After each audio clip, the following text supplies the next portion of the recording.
Allah Ta'ala kita sedikit berbicara tentang hal-hal yang perlu kita ketahui secara umum saat kita akan melakukan perjalanan safar. Sebagaimana kita ketahui, segala sesuatu akan menjadi mudah, akan menjadi gampang ketika didahului atau ketika seseorang telah memiliki ilmu tentangnya. Maka pada kesempatan yang berbahagia di siang hari ini, kita akan sebutkan secara singkat etika adab ketika seseorang akan safar.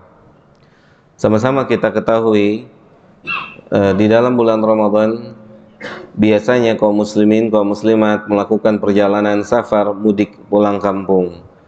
Oleh karena itu dalam hal ini kita saling mengingatkan kira-kira apa yang diarahkan oleh Islam untuk orang-orang yang akan melakukan safar. Yang pertama, para ulama menyebutkan hendaknya orang yang melakukan safar atau orang yang akan melakukan safar dia sholat istikharah. Yang pertama yang harus atau yang hendaknya dilakukan oleh orang-orang yang akan safar, maka hendaknya dia melakukan sholat istikharah. Apa fungsi dan manfaat daripada sholat istikharah? Adalah sebagai sebuah ketawaduan seseorang, ketundukan seseorang kepada Allah Subhanahu wa taala, bahwasannya safarnya akan menghasilkan safar yang baik, keberkahan jika Allah Subhanahu wa taala memberikan keridhaan di dalam safar tersebut. Disebutkan dalam sebuah hadis, Nabi kita Muhammad SAW berkata atau bersabda, "Idza hamma ahadukum bil amri falyarka rak'ataini min ghairil fardhati tsumma yaqulu." Jika salah seseorang di antara kita hendak melakukan perjalanan safar, maka hendaknya dia salat istikharah terlebih dahulu, kemudian setelah itu dia mengucapkan doa memohon pada Allah Subhanahu wa taala agar safarnya menjadi bernilai pahala, agar safarnya diridhoi, diberkahi oleh Allah Subhanahu wa taala, bukan safar yang menghasilkan kemaksiatan, bukan safar yang membuat seseorang tidak taat sama Allah, karena tidak sedikit orang-orang yang safar meninggalkan salat, tidak sedikit orang-orang yang safar meninggalkan kewajiban. Padahal Islam telah memberikan keringanan. Salat ketika safar bisa dijamak, salat ketika safar bisa diqashar. Akan tetapi tidak sedikit kaum muslimin dengan kondisi safarnya mereka meninggalkan salat atau mereka tidak salat sama sekali. Kemudian yang berikutnya, jamaah yang dimuliakan oleh Allah Subhanahu wa taala, etika orang-orang yang akan bersafar yang kedua adalah agar segera bertobat, memperbanyak tobat pada Allah Subhanahu wa taala. Dalam sebuah ayat Al-Qur'an disebutkan dalam surat Luqman ayat 34, Allah taala berfirman, wa ma tadri nafsun madza taksibu gada wa ma tadri nafsun bi ayyi ardin tamut. Allah Ta'ala berfirman, dan tidak ada seorang pun di antara kita, di antara manusia, dia mengetahui apa yang akan dia kerjakan, apa yang dia usahakan besok. Kemudian Allah Ta'ala mengatakan, tidak juga ada seorang pun di antara manusia yang mengetahui di mana dia meninggal dunia. Karena bisa jadi dan boleh jadi ketika seseorang melakukan perjalanan safar, maka disitulah dia menyelesaikan usianya. Oleh karena itu kita berharap dan berdoa pada Allah, jikalau memang Allah takdirkan kita meninggal di negeri safar, maka kita telah meninggal di atas taubat, dan semoga taubat kita diterima oleh Allah Subhanahu wa taala. Kemudian yang berikutnya, jamaah yang dimuliakan oleh Allah Subhanahu wa taala, hendaknya orang yang akan melakukan perjalanan safar meminta izin kepada orang-orang yang ada di sekitarnya, terutama kepada kedua orang tua. Maka sebagai etika seorang anak kepada orang tua, maka hendaknya dan selayaknya orang-orang yang safar meminta izin, meminta doa kepada orang tuanya. Karena kita sama-sama tahu jamaah yang dimuliakan oleh Allah Subhanahu wa taala, salah satu doa yang tidak Allah tolak adalah doa orang tua untuk anak-anaknya. Oleh karena itu, ini adalah salah satu bagian adab safar yang terpenting. Paling tidak kita bisa menggunakan telepon, meminta izin pada kedua orang tua kita jika masih ada, agar mereka mendoakan perjalanan safar kita. Semoga Allah Subhanahu wa taala memberikan safar yang penuh dengan keberkahan, kemudian bisa sampai tempat tujuan dengan selamat. Kemudian yang berikutnya, jamaah yang dimuliakan oleh Allah Subhanahu wa taala, hendaknya orang yang akan berangkat safar menunaikan kewajiban-kewajiban mereka di tanah tempat tinggalnya, atau menyelesaikan atau paling tidak membuat nyaman orang-orang yang ditinggal. Misalnya seseorang meminta izin, memohon izin, berkata kepada orang-orang yang dia ada tanggungan dengannya, dia berkata bahwasannya untuk sementara waktu dia akan meninggalkan tempat tinggalnya dan dia akan kembali. Karena bisa jadi dan boleh jadi seseorang akan berprasangka buruk kepada orang yang safar, yang meninggalkan hutang. Jangan-jangan dia kabur, jangan-jangan dia pergi. Oleh karena itu, bagi siapapun yang meninggalkan kewajiban saat safar, hendaknya menenangkan hati-hati orang-orang yang dia punya kewajiban dengannya, dengan memohon pamit, izin, dan mengatakan saya akan kembali ke tempat saya. Kemudian jamaah yang dimuliakan oleh Allah Subhanahu wa taala, hendaknya adab berikutnya adalah hendaknya dipilih waktu safar, waktu yang terbaik. Di antara waktu yang terbaik seseorang melakukan safar adalah waktu yang pernah dipilih oleh Nabi Muhammad sallallahu alaihi wasallam, yakni beliau selalu memilih hari Kamis untuk melakukan safar. Disebutkan dalam sebuah hadis dari sahabat Ka'ab bin Malik radhiyallahu taala anhu, kana Nabi sallallahu alaihi wasallam kharaja yaumul khamisi fi ghazwati Tabuk wa kana yuhibbu an yakhruja yaumal khamis. Bahwasannya Nabi Muhammad SAW berangkat menuju Tabuk, perang Tabuk itu pada hari Kamis. Kemudian Ka'ab melanjutkan perkataannya, dan Nabi Muhammad SAW itu sangat suka melakukan perjalanan safar di hari Kamis. Oleh karena itu sebagian ulama sangat menganjurkan ketika kita memang bisa memilih hari di antara hari-hari kita safar, maka yang terbaik adalah memilih hari Kamis, karena hari itu adalah hari yang dipilih oleh manusia terbaik yang pernah ada di bumi ini, yaitu Nabi Muhammad SAW. Dan jikalau tidak memungkinkan, maka safar bisa dilakukan di hari-hari yang lain.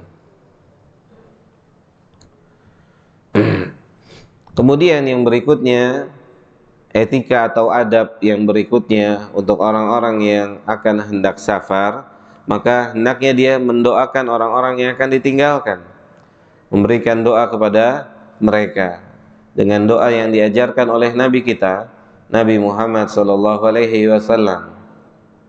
Nabi mengatakan atau Nabi berdoa, astaudiukumullahu alladzi la tadhi'a wada'i'uhu, yang artinya aku titipkan penjagaanmu kepada Allah, karena sesungguhnya Allah tidak akan sia-sia, Allah tidak akan menyia-nyiakan barang titipannya. Jadi jamaah yang dimuliakan oleh Allah Subhanahu wa taala, tentunya ketika kita safar, tidak sedikit di antara kita meninggalkan keluarga, meninggalkan harta. Maka di antara doa yang diajarkan oleh Nabi adalah doa ini. Biasanya mohon izin,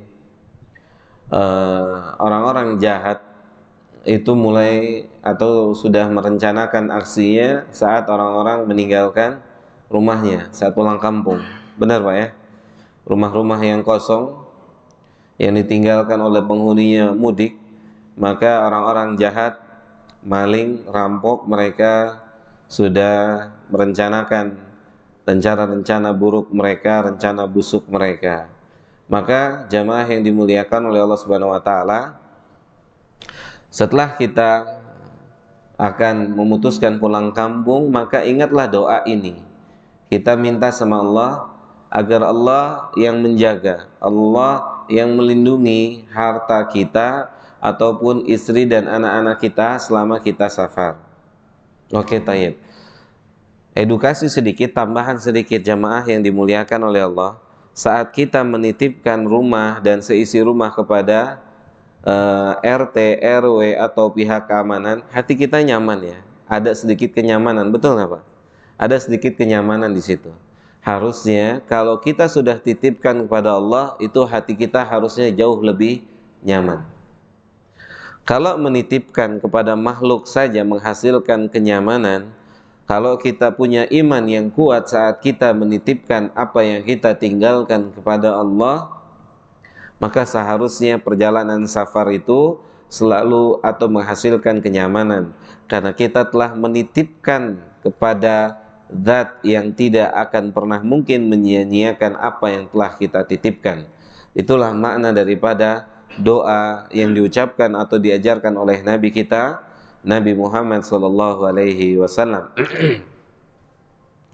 Kemudian yang berikutnya, setelah orang-orang yang akan melakukan perjalanan safar mereka mengucapkan doa, maka orang-orang yang ditinggalkan balik mendoakan orang-orang yang akan safar. Mereka mengatakan atau dengan berdoa menyatakan, astaudiullah dinakum wa amanatakum wa khawatim a'malikum. Dan saya menitipkan kepada Allah Subhanahu wa taala, menyerahkan kepada Allah Subhanahu wa taala agama kalian dalam safar. Jamaah yang dimuliakan oleh Allah Subhanahu wa taala, orang-orang keumuman manusia itu bisa di luar jati dirinya saat dia ada di negeri safar. Karena apa?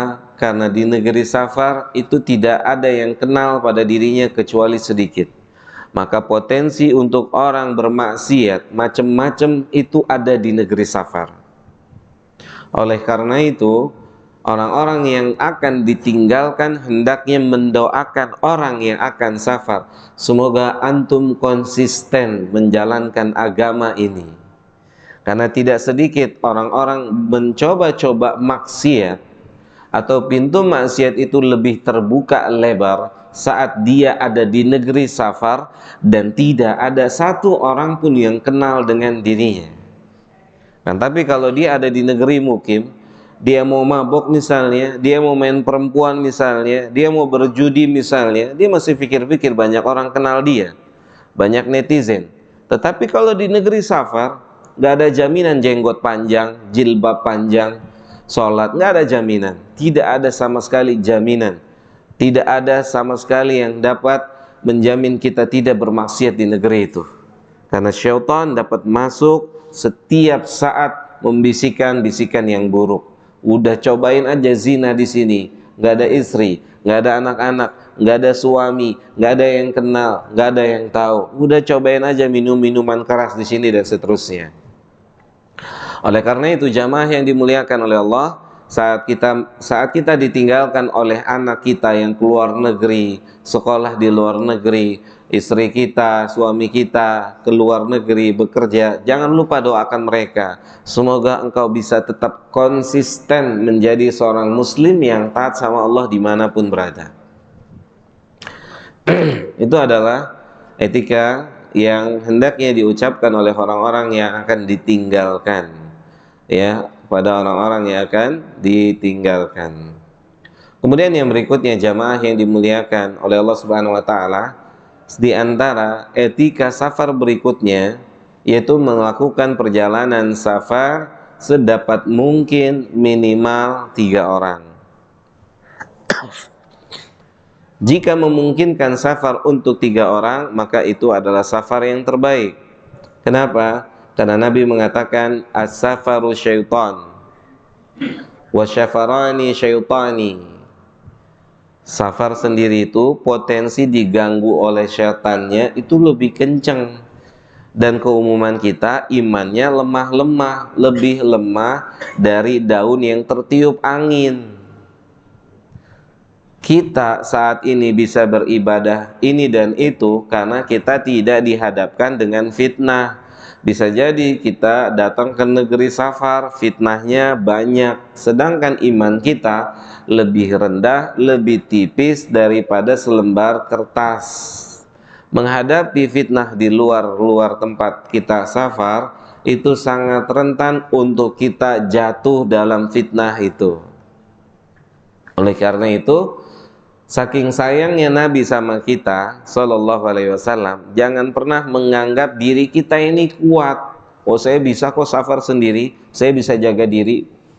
Nabi jauh lebih tahu kondisi kita. Kita bisa jaga diri karena wanita di negeri kita keumumannya auratnya tertutup, walaupun tidak seluruhnya. Tapi ketika kita datang ke negeri-negeri non-muslim, keumumannya auratnya kebuka. Siapa yang sanggup datang ke negeri itu? Maka Nabi sudah mengingatkan, Nabi sudah memberikan wanti-wanti, hendaknya safar itu diusahakan bertiga. Kalau sendiri, setan masih bisikin, yaudah deh, gak ada yang tahu ini sekali-sekali gitu kan. Udah deh, mumpung gak ada orang, mumpung gak ada pasangan, mumpung gak ada anak, gak ada teman. Berdua juga begitu, dibisikin, dua-duanya imannya lemah. Yaudah deh, kita sepakat ya, habis mabuk ini nggak usah kasih tahu yang lain gitu kan. Habis berzina ini nggak usah kasih tahu yang lain. Nah, kalau bertiga, kemungkinan dua bejat, satu masih baik. Yang bejat ini masih ikut kepada yang baik. Itu kata Nabi Shallallahu Alaihi Wasallam. Kalau memungkinkan, safar itu tetap yang terbaik adalah jumlahnya minimal 3 orang.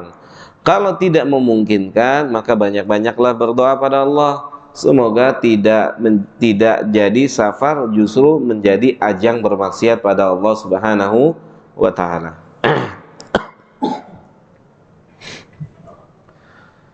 Kemudian yang berikutnya, sesudah etika-etika, maka yang berikutnya adalah hendaknya seseorang berdoa ketika memang sudah tiba hari perjalanan safar. Hendaknya dia berdoa pada Allah Subhanahu wa Ta'ala dengan sungguh-sungguh, mohon pada Allah Subhanahu wa Ta'ala. Yang terpenting adalah agar safar itu tidak mengurangi imannya.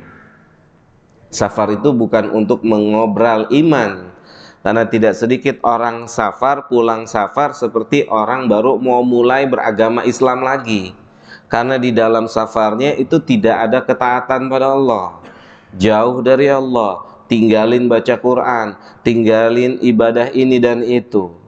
Balik dari safar bukan tambah iman, tambah hancur imannya. Oleh karena itu, ini harus kita berdoa pada Allah. Semoga safar itu bukan ajang kita melepaskan, mengobral iman kita. Kemudian yang berikutnya, hendaknya kita tetap bertakwa pada Allah Subhanahu wa Ta'ala dimanapun kita berada. Dimanapun kita berada, ini yang terpenting, karena tidak tertutup kemungkinan kematian kita, akhir usia kita ada di negeri safar kita. Alangkah indahnya ketika kematian kita saat kita sedang bertakwa, sedang beriman, beramal soleh. Kemudian yang berikutnya, jamaah yang dimuliakan oleh Allah Subhanahu wa Ta'ala, maka yang berikutnya adalah hal-hal yang dapat dilakukan atau diringankan oleh syariat untuk orang-orang yang melakukan perjalanan safar.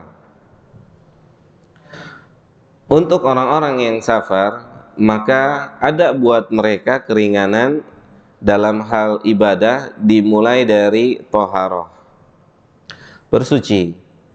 Maka orang safar yang tidak mungkin atau tidak memungkinkan untuk memperoleh air untuk dia sholat 5 waktu atau untuk dia membaca Al-Quran, maka Islam tidak kehabisan cara untuk orang tetap sholat dan baca Al-Quran. Maka orang itu bisa melakukan tayamum, ya. Saya rasa tidak ada alasan bagi siapa saja kecuali laki-laki yang memang datang bulan. Saya rasa laki-laki tidak ada yang datang bulan. Ya, kalau wanita datang bulan masih wajar. Kalau laki-laki saya rasa tidak ada alasan untuk dia tidak taat pada Allah dimanapun dan kapanpun berada. Maka toharoh jika tidak memungkinkan dalam perjalanan safar kita mendapatkan air, maka Islam menggantikan air dengan tayamum. Islam menggantikan air dengan tayamum. Maka kita bisa bertayamum. Ya, kita bisa bertayamum di saat safar kita yang tidak memungkinkan kita bertemu dengan air.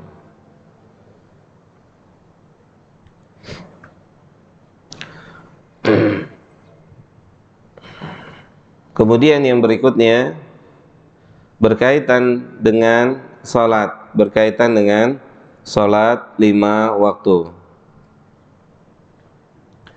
Untuk orang-orang yang safar, mereka mendapatkan keringanan oleh Allah Subhanahu wa taala untuk mengqashar,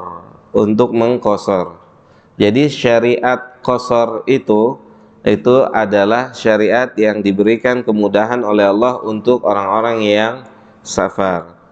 Allah mengatakan dalam surah An-Nisa ayat 101, kata Allah, فَإِذَا ضَرَبْتُمْ فِي الْأَرْضِ فَلَيْسَ عَلَيْكُمْ جُنَاحٌ أَنْ تَقْصُرُوا مِنَ الصَّلَوَاتِ.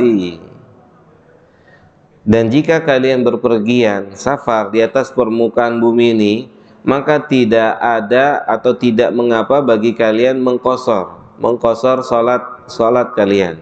Tentu yang diqashar adalah salat-salat yang berjumlah 4 rakaat. Ya, salat-salat yang berjumlah 4 rakaat, maka salat ini bisa diqashar selama orang melakukan perjalanan safar. Demikian juga dengan jamak. Seseorang yang melakukan safar, maka dia bisa menjamak salatnya, yaitu menggabungkan 2 salat dikerjakan di waktu satu. Yakni jamak terbagi menjadi 2, ada jamak takdim, ada jamak takhir. Kapan seseorang boleh mengqashar dan menjamak salatnya?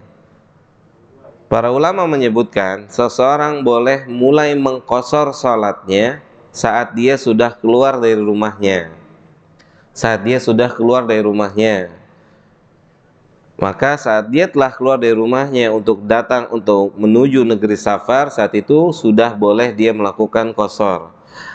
Tetapi kalau dia belum melakukan perjalanan dari rumahnya dan dia mau sholat jamak, misal antar zuhur dengan asar, sementara dia masih ada di tempat mukimnya di rumahnya, maka dia hanya boleh menjamak dengan tetap rakaat pada aslinya, yaitu 4-4. Karena syariat qashar sebagaimana tadi Allah sebutkan dalam surah An-Nisa, yaitu jika kalian melakukan safar atau kalian telah melakukan safar.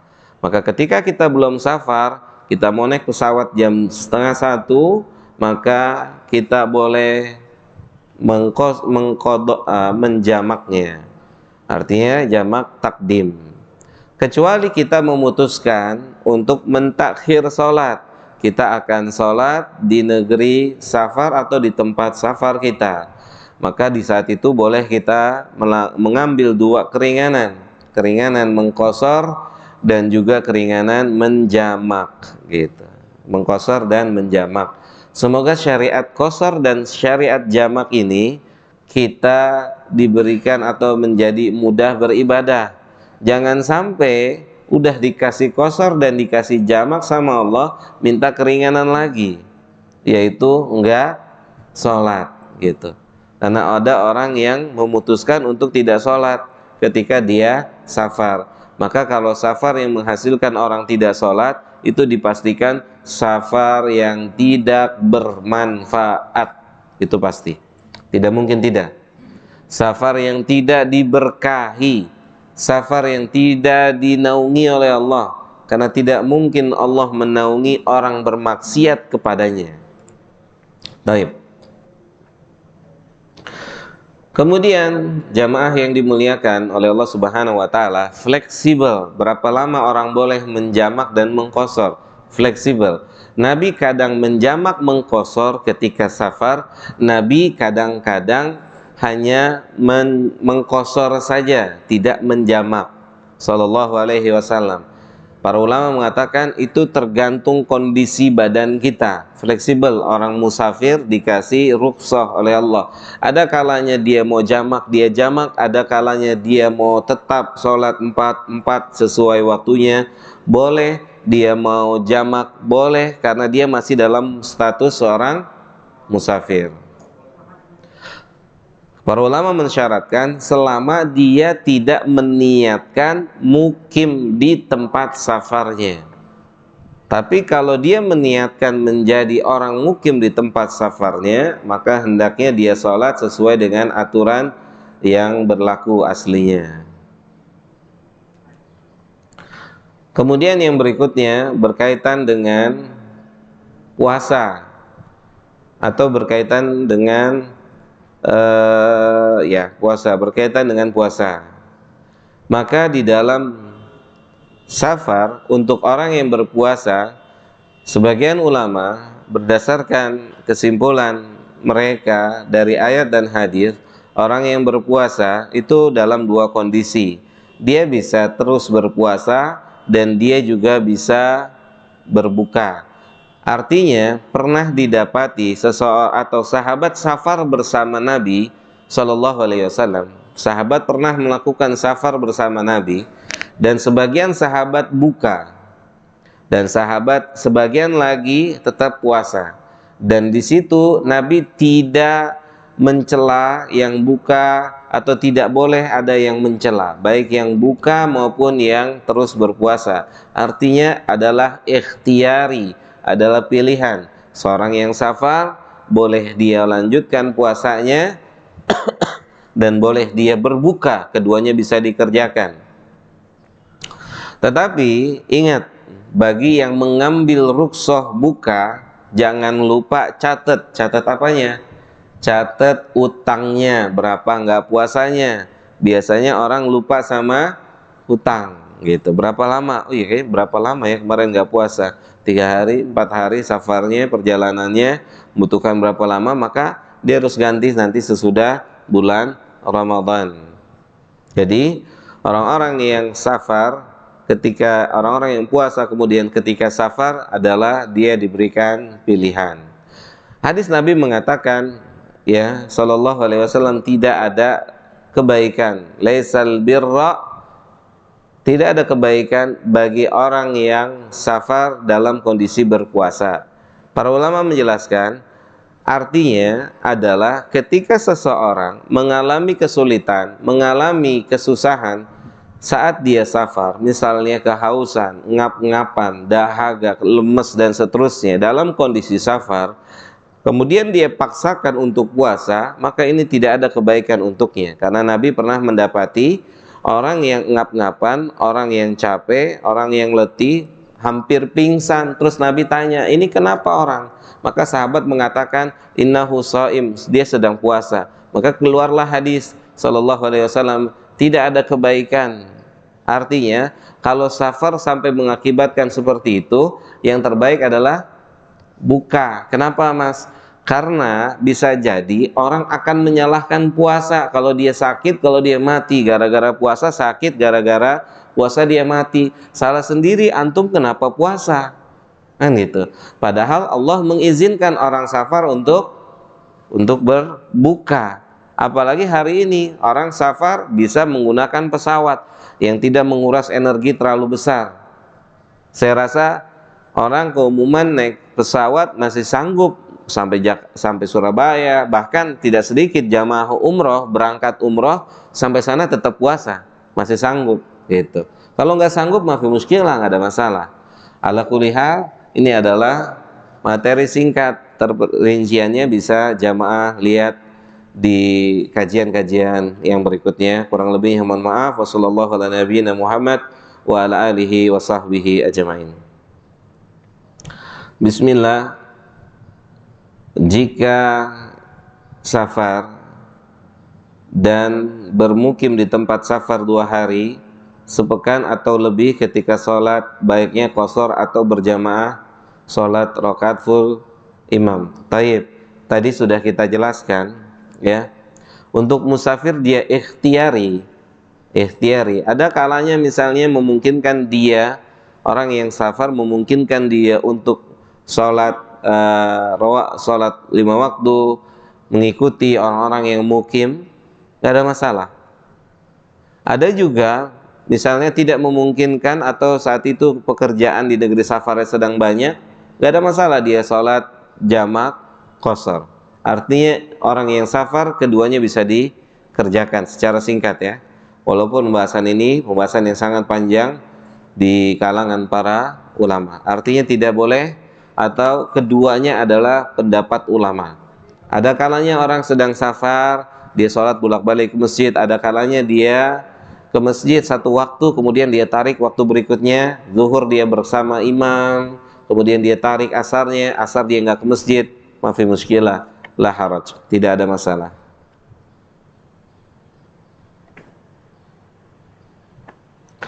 Bismillah. Barakallahu fiik Ustadz, wa fiik barakallah. Jika kita safar dengan pesawat, apakah saat bertoharoh lebih utama menggunakan air di wastafel pesawat atau bertayamum? Kalau memungkinkan dengan air itu yang terbaik. Tetapi kalau ada mudarat wastafel itu hancur, mungkin ya Pak? Hah? Kan otomatis kaki antum taruh di atas wastafel kan? Kalau lagi takdirnya wastafel itu jatuh di kaki, bruk gitu kan, mudarat ya. Taib. Oke, bagaimana cara mensiasatinya? Antum wudu sebelum naik pesawat, wudu. Jadi nanti ketika batal, sepatu itu nggak usah dicopot, sepatu itu cukup antum usap aja atasnya. Oke, saya ulang ya. Misalnya mau laki atau perempuan sama aja. Wudu dulu sebelum naik pesawat, wudu. Misalkan di atas pesawat kentut gitu kan, atau di atas pesawat kencing. Setelah itu wudu aja biasa, wudu kan nggak perlu naik wastafel kakinya. Antum cukup ambil air di tangan antum, cukup diusap bagian atas sepatunya. Jelas? Cukup diusap bagian atas sepatu dengan syarat sudah berwudu sebelum pakai sepatu. Subhanallah. Agama yang mudah agama ini, ya.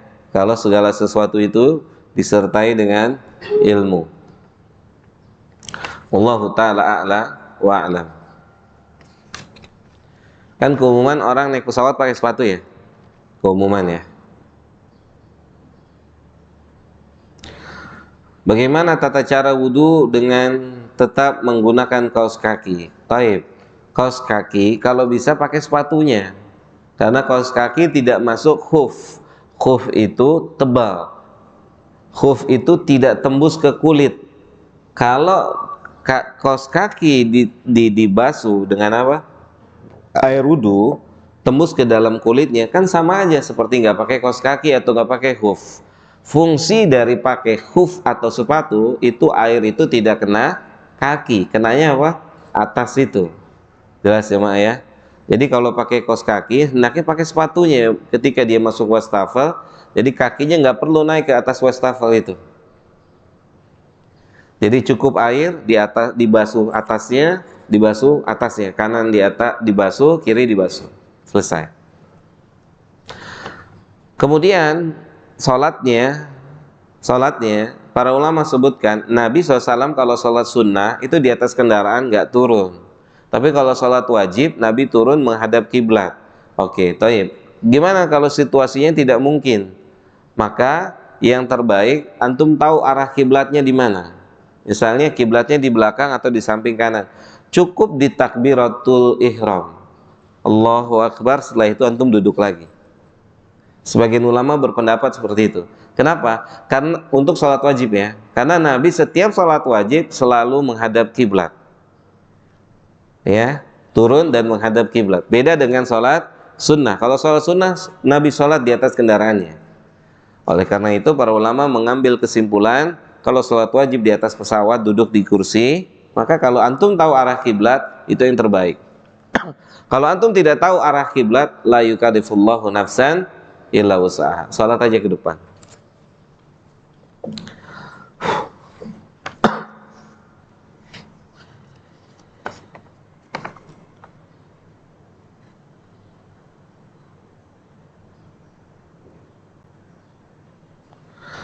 Jika kita asal Medan, merantau ke Jakarta baru 1 tahun, apakah kita pulang kampung ke Medan, kita masih bisa melakukan jamak sholat? Iya, karena Medan sudah jadi tempat rantau untuk dia yang bermukim di Jakarta. Allahu ta'ala a'la wa a'lam.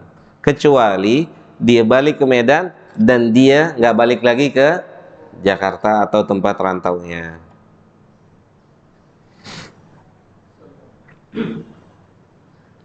Assalamualaikum. Waalaikumsalam warahmatullahi wabarakatuh. Jika jarak rumah ke tempat kerja lebih dari 40 km, apakah termasuk safar? Taib. Untuk masalah jarak ada khilaf antar para ulama, karena Nabi pernah menjamak dan mengqadha, menjamak dan mengqasar itu dari Madinah ke mana? Dzulhulaifah, atau tempat beliau mengambil miqat yang jaraknya sangat dekat sekali.